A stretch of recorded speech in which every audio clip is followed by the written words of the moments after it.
Today, we're breaking down the strategy behind a $20 million Amazon brand. You'll learn how the products you use to acquire customers can increase repeat purchases, why focusing on customer lifetime value instead of just acquisition costs leads to better decisions, and how small changes in product strategy can create long-term growth. This and more on today's episode.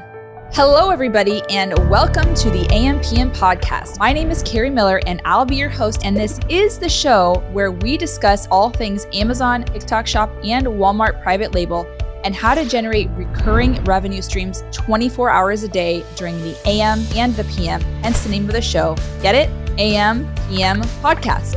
And as a matter of fact, tomorrow I will be going country line dancing, and even though I will be twirling around the dance floor, I will still be making money online.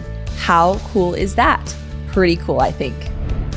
Hello, everyone, and welcome to our webinar all about long-term profitability with customers. It's going to be really great. We have Jason McLellan here with us. I'm going to go ahead and bring on Jason so that you guys can learn about Jason. But Jason, he worked for VitaCup, and he worked for them for quite a while, and he helped them exit basically. Or I think he might be part owner. I'm not really sure, but he was able to take that company, to the next level, and they did very well, and they were able to get a lot of recurring customers. And recurring revenue is super important in the long game. And so he's going to be talking about how to look at things a little bit differently than maybe you're used to. He also has an agency called Prime Team Agency. He does Amazon, Walmart, and TikTok. So if you're interested and you need an agency for any of those platforms, you can go ahead and talk to him. But I'm going to go ahead and bring him on. Hey, Jason.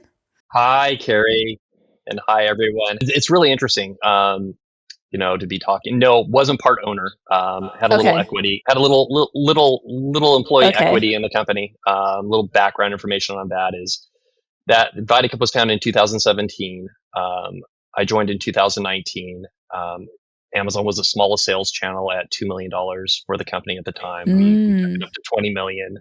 Very nice. Company exited in 2025. I exited a little bit before, just to make some things a little bit cleaner. And it was a great ride. Learned a lot.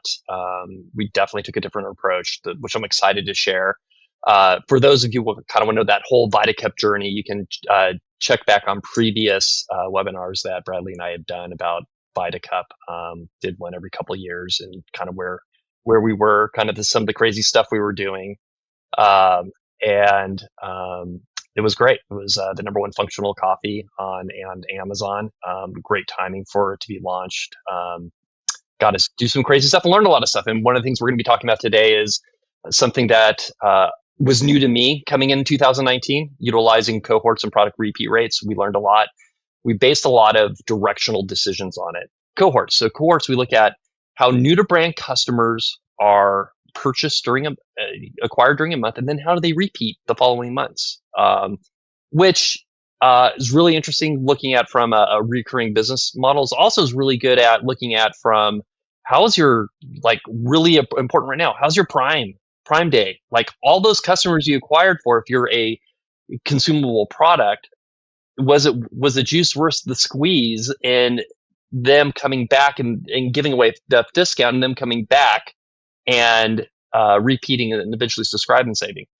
Next is product repeat rate. So basically drilling it down a little bit more to the ASIN level, and looking at, for those customers who bought products, and that were new to brand, first time purchase on those products, how did they repeat in buying anything from that first purchase?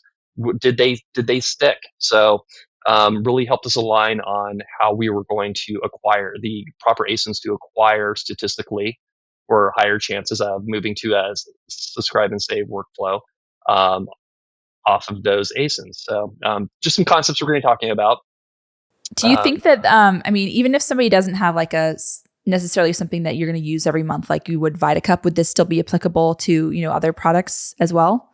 So the only thing I could, if you're a lifestyle brand, there's a couple lifestyle brands we work with, in the health space. The customer is not going to actually repeat on the one consumer brand. It's a piece of maybe gym equipment that they're going to buy.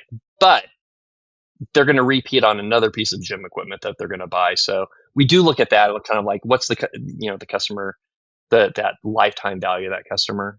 How much can you acquire them on? What ASINs have a higher chance of statistically lining them up for purchase ASIN A, and then statistically purchase ASIN 2 and 3, and then you can start pulling triggers, especially with AMC audiences proliferating, not just through DSP, but now and through your regular Seller Central or Vendor Central platform, where you can start lining those up and looking at cross selling and also timing. If you are definitely a one and done, I would say this is not for you, but I think you would have other KPI metrics revolving around what's your cost to acquire the customer and what's your profitability. But if you're a lifestyle brand or a brand that really revolves around consumables, which we have plenty of on Amazon, you look at how many supplement sellers are on Amazon. You look at food and bev. You look at you're selling a starter kit of something with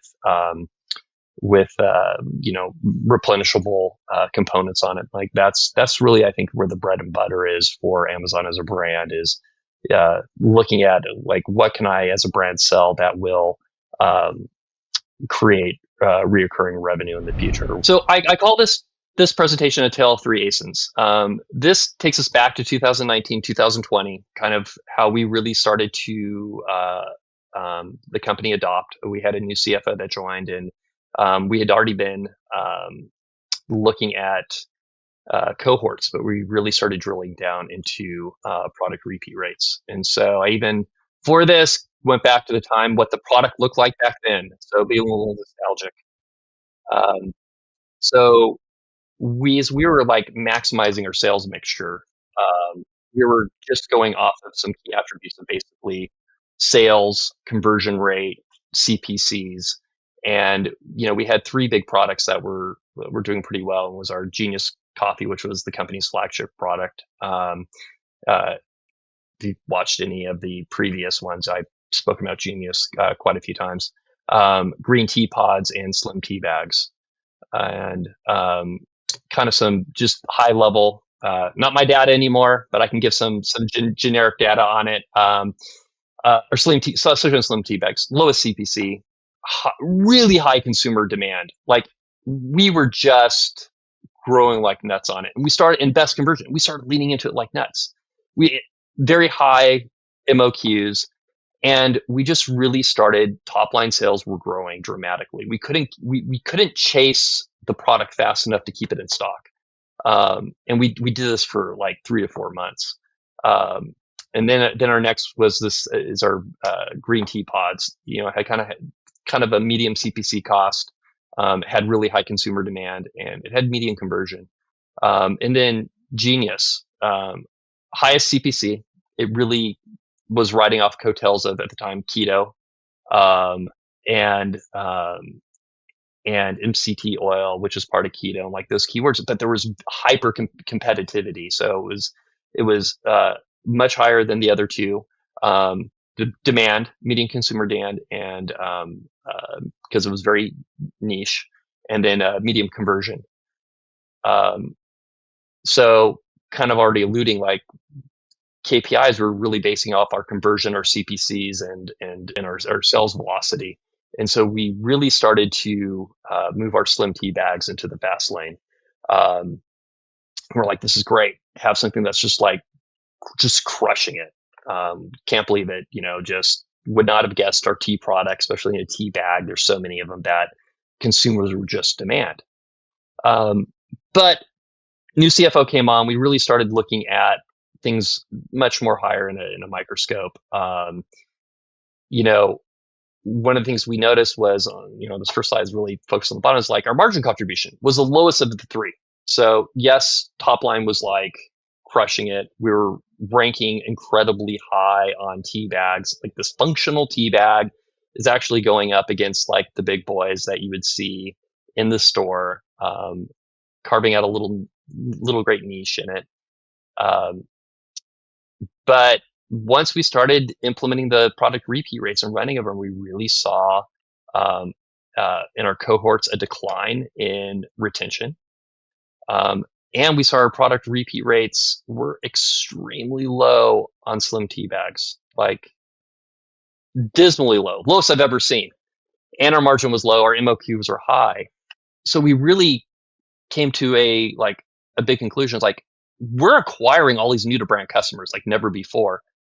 Hardly any of them are repeating rate. So that dollar we're investing, even though it's a cheaper dollar, is having no long-term value for us. Great short-term value, looks great on the books, but as we're tasked with being good stewards of our dollars as investment dollars, it was just a bad idea.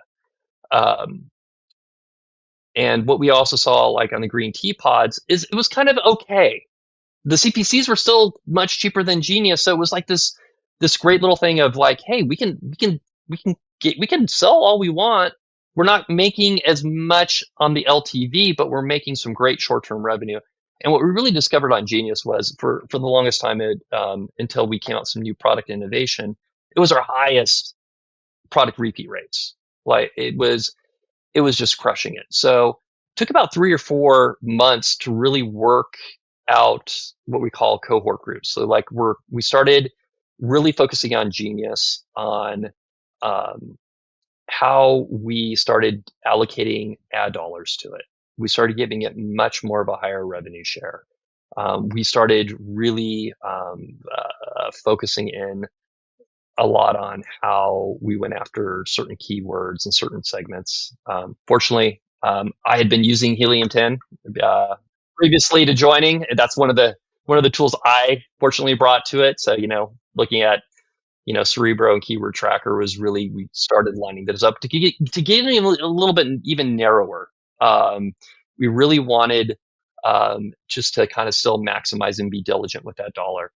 So it took 3 or 4 months, but we started acquiring more and more customers on the Genius Coffee. And months later, we started seeing what you'd perceive as organic sales going up. Really was S&S that was going up. Sometimes it's hard to separate the two if you're not like manually updating some things. But we started that building, and then it took about a year, but we started seeing our daily order volume, and this is where the key is, was 30% subscribe and save. Like, I want to tell you, like, the biggest stress reliever in my day-to-day operations is knowing I have 30% of my volume coming in that is very smooth, very predictable. And can I ask you a question about that? Yeah. Before you came in, was this company using subscribe and save, or had they completely disregarded it? And then no, they were. They were. And they were. Okay. Fortunately, I like numbers. Fortunately, we have had a very intelligent CFO. By the way, same CFO for our agency. She came over with it. We brought a lot of the core people from VitaCup, because we spent, fortunately, private equity backed. We spent a lot of money learning things, and building a brand for up to $20 million on Amazon and other channels, retail and direct to consumer. So we got very comfortable in like these day to day, like how you look at things, and we liked working with each other. And so no, very, very intelligent. CEO of the company is very intelligent. CFO is very intelligent. So we started just having monthly conversations around these things and driving these as North Star metrics. It's easy to get sucked into, I'm seeing top line sales go up, because Slim Tea was crushing it. But once you started working out and you started to see that daily volume, then it became a strategy play of, well, how do we create a funnel to acquire more new to brand, push them from retention to subscribe and save, because it's statistically going to be easier and cheaper. So even though our initial CPC was a little bit higher, our costs, so you have this long-term value cost, but our cost to move them along the chain to subscribe and save was mathematically cheaper, because it was a higher propensity too. Great blend. Rode that keto coffee, but it also, man, I still drink it today. Morning cup of Genius Blend to clear that brain fog.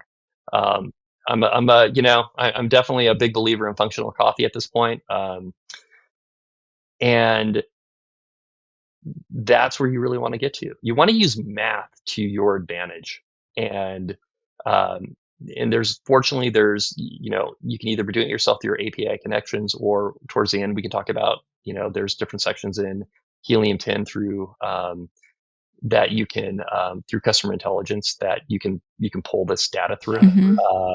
And so it's accessible. And I think it's definitely worth every quarter sitting down and then figuring it out.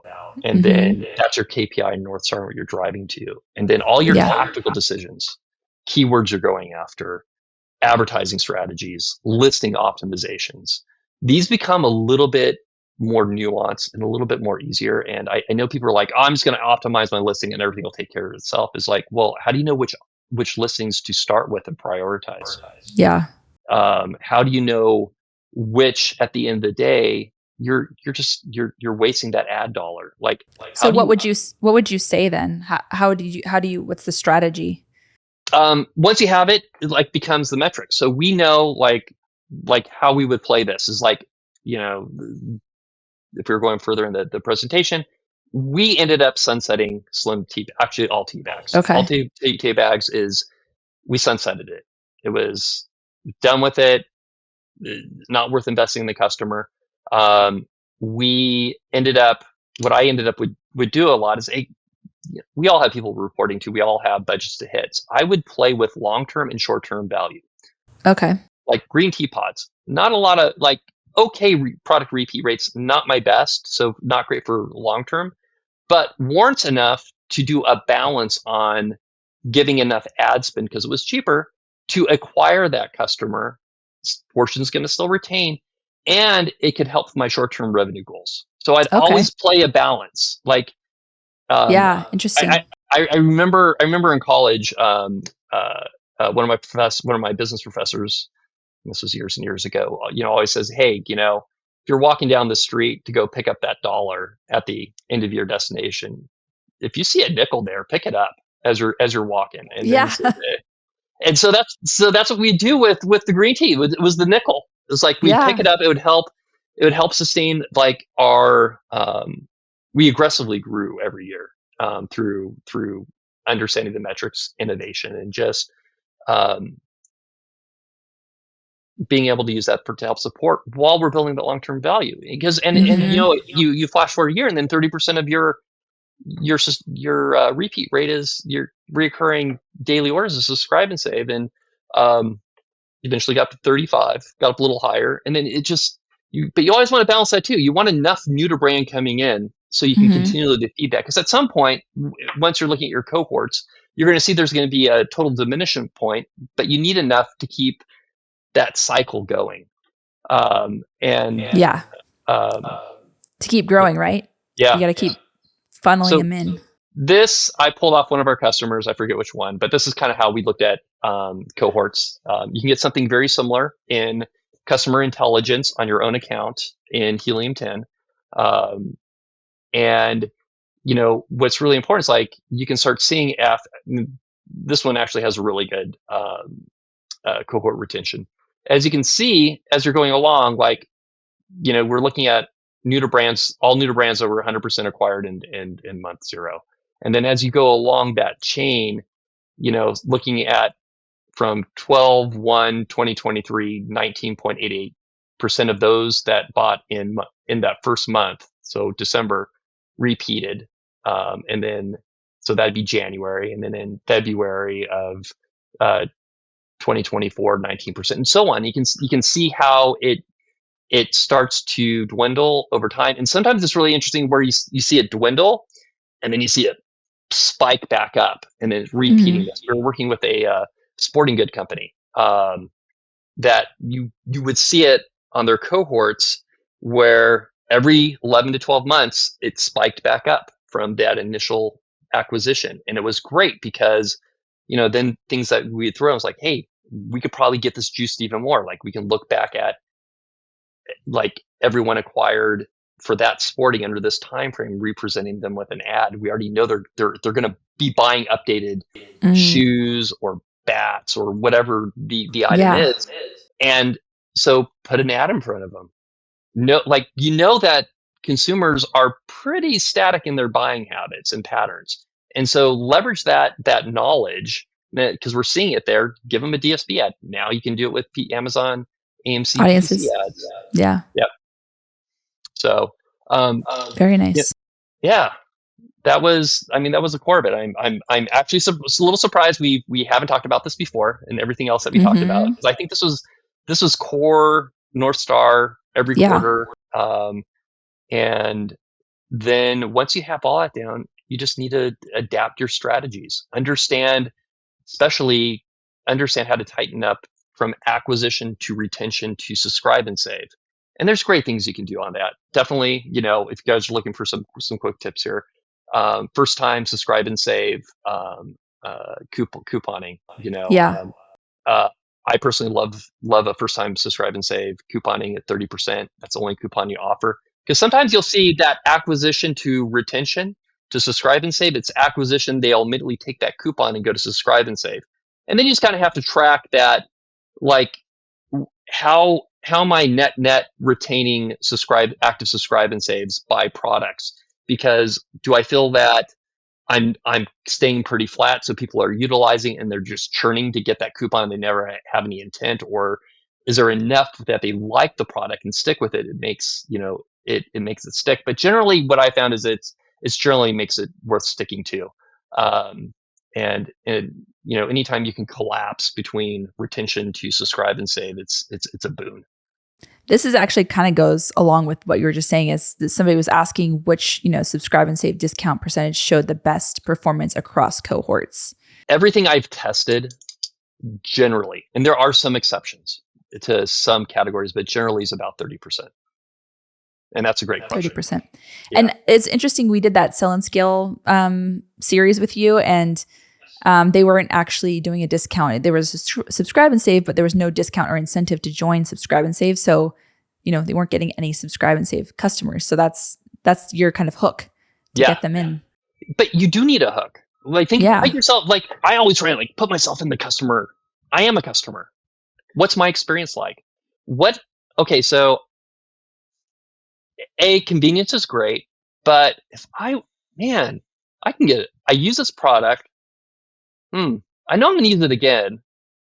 Yeah, it'll tip me over the edge if I get a first time 30%. I love saving money. Who doesn't? And then I'm in that flow. Mm-hmm. And once you're on subscribe and save, you're just the convenience of it coming in. I don't have to worry about it. I tend to forget about it. So I would say 30%. Something else. So maybe some of these kind of products that you had, maybe they were good for like a one-time purchase. How were you kind of using that to cross-sell for your other products? Were you doing that, or were they just completely separate customers, or what was your strategy to kind of keep utilizing that? Great question. So I looked at two ways. New product launch, I would always look at who has previously bought me over X amount of time more than once.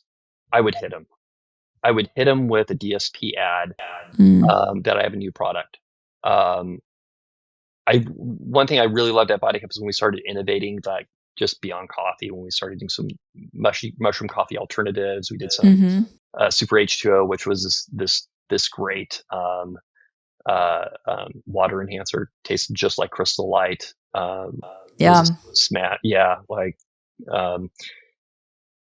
These were new types of customers, and so opportunity to introduce our current customer base to new products that we might not, but they trusted us enough as a brand to go, I've liked other things, I am willing to try. And then once acquired these new customers on these things, and they were brand loyalists, presenting and cross-selling them other products of ours that they might not have ever thought about, but they trust us as a brand. Because that's what you're doing as you're building it. You're creating a relationship with your customers. You're getting them to be brand loyal. You're getting them to buy into you as a brand and what you stand for. And then if you can establish that trust, it creates less friction for them to be able to try something new. Yeah. Now, would you put bundles on your listing too for some cross-selling? So virtual bundles, 100%. Okay. We would try with that. We would do some physical bundles for mainly in like ground coffee, and they were mainly same type because we found that we had a higher success rate, and that one was a really interesting strategy. We can take this off on a tangent. Like when we released that concept, and we did it FBM because we could do you one bag of ground genius. So we started doing 2 grounds, 3 grounds, 4 grounds, up to 6 to do a case. We discovered, and we could do it cheaper doing FBM. We discovered that our conversion jumped up dramatically on the one bag because people are like, "Oh, I saw the 2 or 3 bag. I'm really interested. I will try the 1 bag, less risk." It was just purely psychological, and all those started building. It became a really nice portion of, wasn't 30% of my daily volume, but it became a really nice portion of a business on our ground bags when we started doing the multi-quantity. Very interesting. Yeah. Well, what's interesting, I remember on ClickFunnels, Russell Brunson would talk about how like basically they would say, okay, they purchased 1 and then they would do an upsell page and they'd be like, okay, well, I'm going to give you, 6 of these for like, this discount or like 10 for this discount. And people would buy like 10 more. So doing the kind of multiples is actually a really good idea. So doing them, and Amazon has since come out with like the virtual multi-packs. If you can pull it off and do it FBM, it's even worth doing it because it's a physical. You get a little bit more advertising out of it. It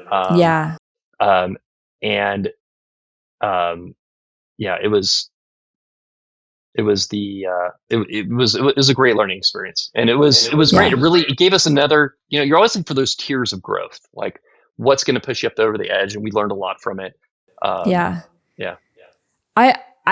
curious because I always think about this. When you came to VitaCup, what were some things that they were not doing that you did that helped them to kind of continue moving forward to the 20 million? And if there's anything Helium 10 that, specific, that would be cool too. People could. So cool Helium 10 story. I had a really short interview cycle with them, VitaCup, which was very fortunate. We immediately hit it off. Craziest interview process. Basically, I interviewed with them. I ran some analysis. And one of the things I pulled some stuff out of Helium 10 for them, and I walked them through it, and I did it. I had a little mini presentation. I walked them through it in the interview process, and then they gave me a project to do, the turnaround basically in 24 hours, and I didn't sleep that night. I turned it around, and they were happy with it. But probably one of the things, they were doing a lot of things right. And there was a lot of things we had agreement on. There was some little nuances. They had full-on creative staff, did amazing stuff. There's little tweaks that I liked that as soon as I explained it, it was like, oh yeah, that makes sense, and became part of this organic culture of what we did on listings. Listing optimization, I think I really helped bring that to. Something I'm passionate about. Everything starts with our listing and the customer experience, and understanding customer sentiment. Once you understand customer sentiment and keywords, it becomes really fluid on how to write it. So, but I did bring Helium 10, and so when I went back for the couple days later, I came back the second or third day for the second interview. They had went and got a Helium 10 subscription based off my interview. They're like, we just want to thank you. We went and subscribed. So that's funny.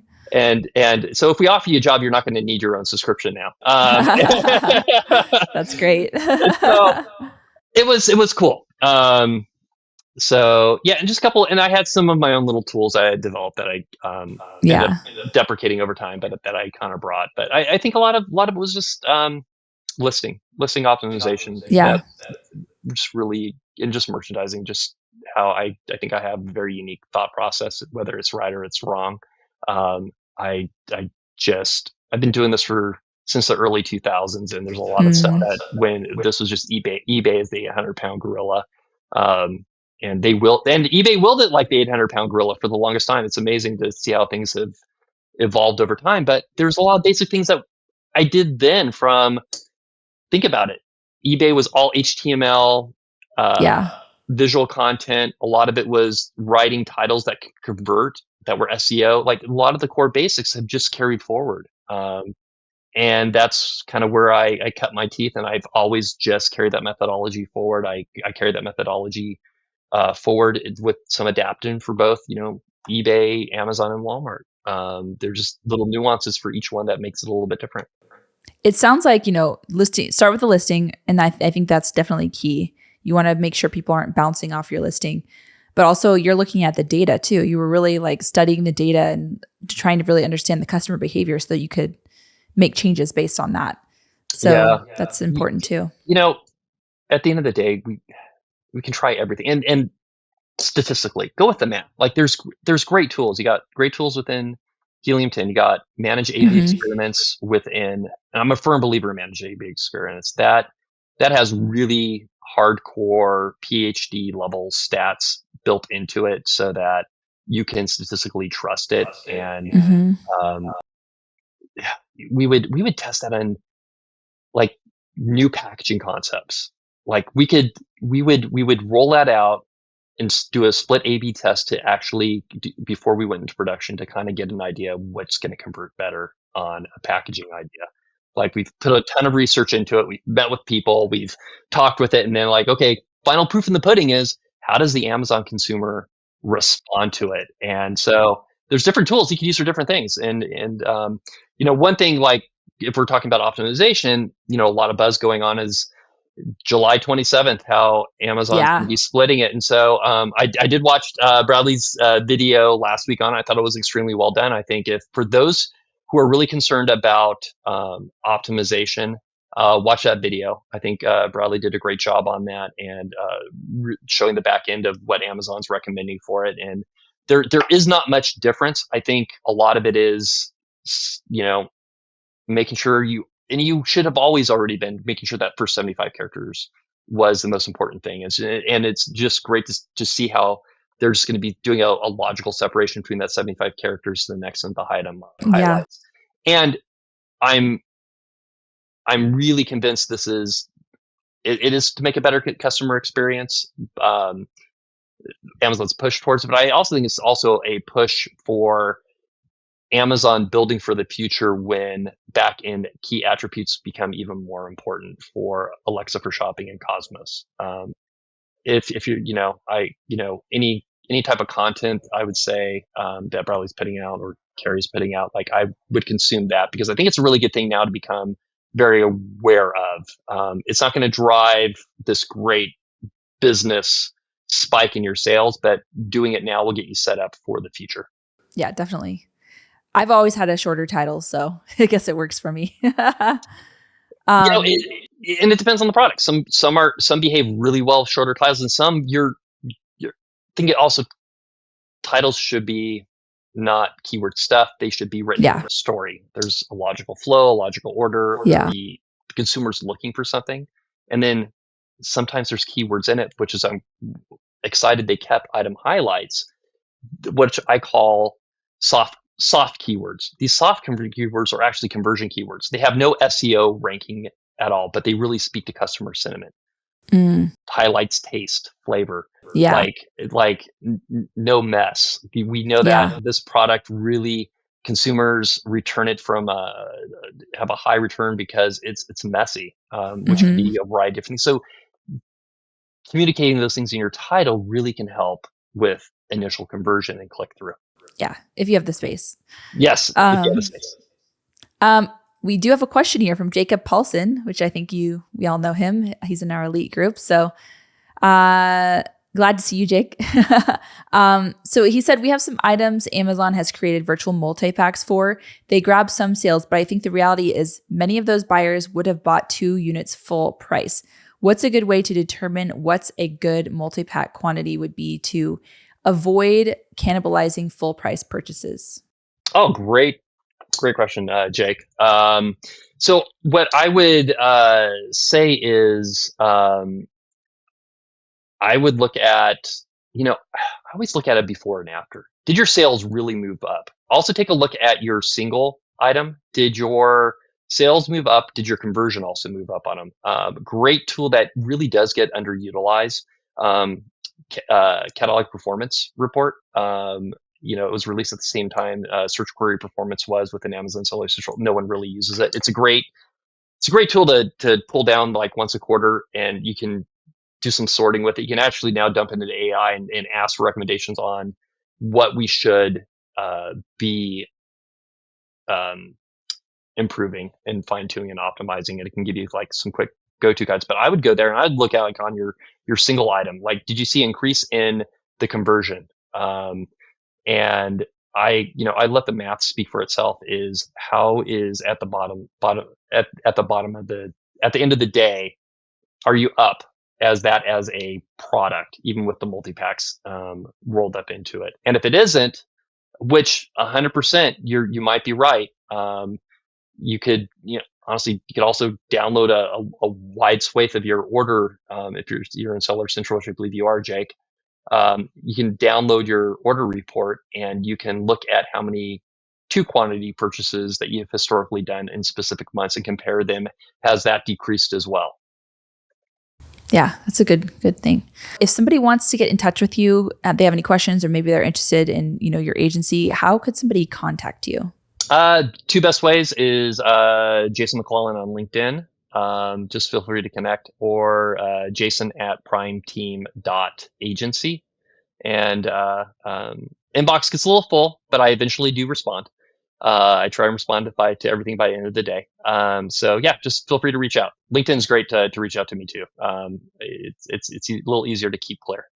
Very good. Well, thanks again for joining. And yeah, if you guys have any more questions, you can reach out to Jason on LinkedIn. He's definitely always on there. So a good place to be if you want to learn from just really the community in general. So, but thanks again for all this great information, and thanks to everyone who joined, and we'll see you all on the next webinar. Bye, everyone.